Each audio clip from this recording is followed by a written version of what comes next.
Dubai నుండి కూడా దిగినట్టు కూడా పత్రికల్లో నిన్న చూడడం జరిగింది. మనం కేవలం 10 గంటల ముందు పీజీ ఎంట్రన్స్ పరీక్షను రద్దు చేసింది కేంద్ర ప్రభుత్వం. ఏది ఎంట్రన్స్ డీన్.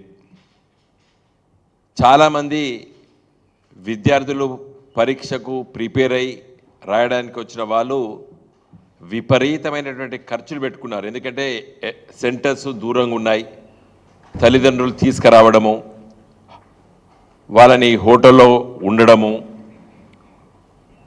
ఇవన్నీ కూడా ఇబ్బందులు పడ్డారు. చివరి క్షణంలో రద్దు చేయడము మొదలే చేస్తే ఈ ప్రిపేర్ కాకపోదురు. ఈ ప్రయాణం ఖర్చులు, పరీక్ష సెంటర్ల దగ్గరికి రావడము, తర్వాత విద్యార్థులకి మానసిక ఒత్తిడి ఉండకపోను. అండర్ గ్రాడ్యుయేషన్ నీట్ ఎగ్జామినేషన్లో జరిగిన అవకతవకలు కేంద్ర ప్రభుత్వానికి తెలిసింది. దాదాపు ఒక 20-30 రోజుల నుంచి చర్చ జరుగుతుంది దేశవ్యాప్తంగా. ఆ దృష్టిలో పెట్టుకొని పీజీను కూడా మేము పోస్ట్పోన్ చేస్తున్నాం చెప్పి ఉంటే ఇంత మానసిక ఒత్తిడికి ఆర్థికంగా భారం కాకుండా కుటుంబాలు ఉండే. మరి నీట్ అండర్ గ్రాడ్యుయేషన్లో దేశంలో ఒక పెద్ద కుంభకోణం. భారతదేశం స్వాతంత్రం వచ్చిన తర్వాత ఇంత పెద్ద కుంభకోణం, ఇంత పెద్ద స్కామ్ ఇంకోటి జరగలేదనేది ఇలా అర్థమవుతున్నది. కోట్లాది రూపాయలు చేతులై మారినాయని చెప్పి ఇలా ఇన్వెస్టిగేషన్లో తేలింది. నిన్న మహారాష్ట్రలో నాందేడ్లో కూడా మరి పోలీసులు కొంతమంది ట్యూటోరియల్లో పనిచేసేటువంటి లెక్చరర్స్ని ఇంటరాగేషన్ చేస్తున్నారు. ఇప్పటికి కూడా ఇంకా జరుగుతున్నది, దర్యాప్తు జరుగుతున్నది. ఈ రాష్ట్రాలన్నీ కూడా ఎన్డీఏ పాలిత రాష్ట్రాలు. ఇవన్నీ కూడా బీహారు, గుజరాతు, హర్యానా, ఇలా మహారాష్ట్ర. లక్షలాది రూపాయలు చేతులు మారినని చెప్పి ఈరోజు చెప్తున్నారు. మొన్న రఘునందన్ రావు గారు ఒక స్టేట్మెంట్ ఇచ్చిండ్రు. గొర్రెలు బర్రెలు ఆ పథకం లోపల అవినీతి జరిగింది, ఈడీ వస్తున్నది తెలంగాణ రాష్ట్రానికి అని చెప్పిర్రు. మరి గొర్రెలు బర్రెలలో పంపకాల లోపల అవినీతి జరిగితే ఈడీ వచ్చింది కదా, వస్తుంది కదా. 24 లక్షల విద్యార్థుల జీవితాలతోనే ఆడుకున్నటువంటి ఈ గ్యాంగ్స్టర్స్ ఇలా ఒక ప్రముఖ ఆంగ్ల పత్రికలు రాయడం జరిగింది. ఎన్డీఏ భాగస్వామ్య పక్ష నాయకుడు పాత్ర ఉన్నదని చెప్పి కూడా రాస్తున్నారు బీహార్ రాష్ట్రంలో. తర్వాత దీని కింగ్ పిన్ ఎవరైతే అరెస్ట్ చేసేసారో గత 20 సంవత్సరాల నుండి పేపర్ లీకేజ్ లోపల మొనగాడట అతను. అది కూడా ఇలా ఒక ఆంగ్ల పత్రిక, చాలా లీడింగ్ న్యూస్ పేపర్ ఇలా రాసింది. ఎందుకు ఈడీ ఎంటర్ కాలేదు ఇప్పటి వరకు నేను ప్రశ్నించదలుచుకున్నాను. చిన్న చిన్న వాటికి money laundering act, prevention of money laundering act PMLA యాక్ట్ను ఇన్వోక్ చేసి ఉరికూరికి వచ్చింది కదా ఎన్ఫోర్స్మెంట్ డైరెక్టరేట్.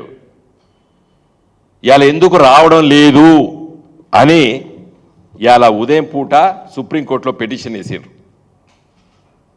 విద్యార్థులు. ఎన్ఫోర్స్మెంట్ డైరెక్ట్ ఏం చేస్తున్నది అని సుప్రీంకోర్టుకు పోవాల్సి వచ్చింది. ఇలా విద్యార్థులు పోయినరు ఇవాళ సుప్రీంకోర్టుకి. వెకేషన్ బెంచ్ ముందు వచ్చింది. ఇవాళ ఏం చేస్తుంది బీజేపీ గవర్నమెంట్, ఎన్డీఏ గవర్నమెంట్ ఏం చేస్తున్నది? బండి సంజయ్ గారు 10th క్లాస్ పరీక్ష పేపర్ లీకేజ్ అయిందని చెప్పి ఆ రోజు ఏది పోయిన సంవత్సరం ఏప్రిల్ 7, 2023 నాడు బండి సంజయ్ గారు ఓ పత్రికా విలేకరుల సమావేశంలో ఒక్కొక్క విద్యార్థికి ₹1,00,000 కంపెన్సేషన్ ఇవ్వాలి, కేటీఆర్ని బర్తరఫ్ చేయాలి, హైకోర్టు జడ్జితో విచారించాలని చెప్పినటువంటి బండి సంజయ్ గారు ఇలా లక్షలాది మంది 24 లక్షల మంది విద్యార్థులతో చెలగాటమాడినటువంటి బీజేపీ ప్రభుత్వము మరి లక్ష రూపాయలు ఇస్తారా కంపెన్సేషన్ వీళ్ళకి? నీ మాటల్లో నువ్వే చెప్పినావు ₹1,00,000 ఇవ్వాలని చెప్పి. ఇలా మంత్రివి ఇప్పిస్తావా లక్ష రూపాయలు ఒక్కొక్క విద్యార్థికి? 24 లక్షల మంది విద్యార్థులు ఇలా దేశవ్యాప్తంగా క్వశ్చన్ పేపరు వాట్సాప్లలో తిరిగింది. రోజు తవ్వుతుంటే వెళ్తున్నది అని. ఇలా ఎవరిని బర్తరఫ్ చేయాలి? జవాబు చెప్పాలి. ఒక రాజకీయ నాయకుడు అనేవాడు నేను మాట్లాడలేదు, ఇవి మీరే మాట్లాడినారు. బండి సంజయ్ గారు ఒక్కొక్క విద్యార్థికి ₹1,00,000 ఇవ్వాలి, కేటీఆర్ గారిని బర్తరఫ్ చేయాలి, హైకోర్టు జడ్జితో విచారించాలని చెప్పారు కదా.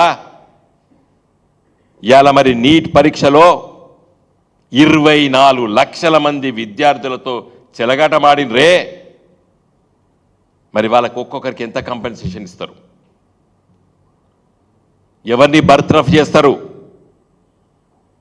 సుప్రీంకోర్టు జడ్జితోని విచారించాలని చెప్పి కూడా మేము డిమాండ్ చేస్తున్నాం. ఇది ఈరోజు కాదు. ఇలా medical college, Osmania medical college, Gandhi medical college ప్రొఫెసర్లతో నేను ఇంటరాక్ట్ అవుతున్నప్పుడు చెప్తున్నారు, ఉత్తర భారతదేశం నుంచి వెళ్ళి ఎంబీబీఎస్ పాస్ అయ్యి మా దగ్గర పీజీలో జాయిన్ అవుతున్నారు. పొట్ట తీర్స్తే అక్షరం వస్తలేదు. ఈ లీకేజీలు ఎన్ని సంవత్సరాలు జరిగినాయో అని చెప్పి అనుమానాన్ని వ్యక్తపరిచింది. ఇవాళ 720 మార్కులు ఉంటాయి, 719 మార్కులు వచ్చినాయి.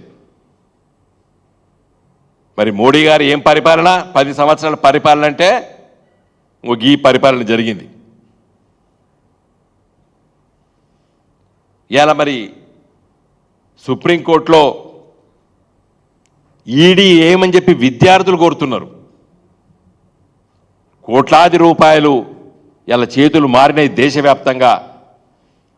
మరి గొర్రెలకు, బర్రెలకు ఆ స్కీములలో జరిగిన అవినీతి పైన ఈడీ వచ్చిందే. ఇవాళ ఎందుకు వేయలేదు మోడీ గారు ఈడీని? ఎందుకు వేయలేదు అని అడుగుతున్నాం. ఒక్కొక్క ప్రశ్నపత్రానికి 30 లక్షలు, 50 లక్షల రూపాయలు పోయినాయే. ఇలా పీజీ అడ్మిషన్ లోపట, ఆ ప్రైవేటు యూనివర్సిటీస్ లోపట, లేకపోతే ప్రైవేట్ మెడికల్ కాలేజ్ లోపట ఇచ్చే డొనేషన్ కంటే చీప్గా క్వశ్చన్ పేపర్ దొరుకుతుందని చెప్పి డబ్బున్న వాళ్ళందరూ కూడా ఇలా ఈ కార్యక్రమం చేసినట్టు కూడా ఇలా పత్రికల్లో, ఒక ప్రముఖ దినపత్రికలో ఇలా చదవడం జరిగింది ఉదయం పూట. ఏం జరుగుతుంది ఈ దేశంలో? సూపర్ పార్లా అని చెప్పింది కదా బీజేపీ. ఇవాళనే మొదటి రోజు పార్లమెంటు. ఇలా చర్చించాలి. ప్రమాణ స్వీకారం కొత్త పార్లమెంట్ సభ్యులు అయిన తర్వాత దీనిపైన చర్చకు పట్టుబట్టాలని చెప్పి నేను ప్రతిపక్ష పార్టీ నాయకులను అడుగుతున్నాను.